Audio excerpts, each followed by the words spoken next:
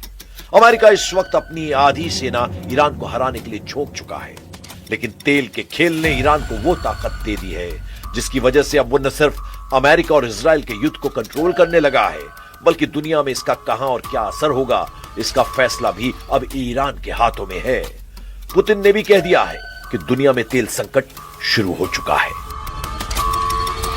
В прошлом году через Ормузский пролив прошло около трети мирового морского экспорта нефти, а это порядка 14 миллионов баррелей в сутки.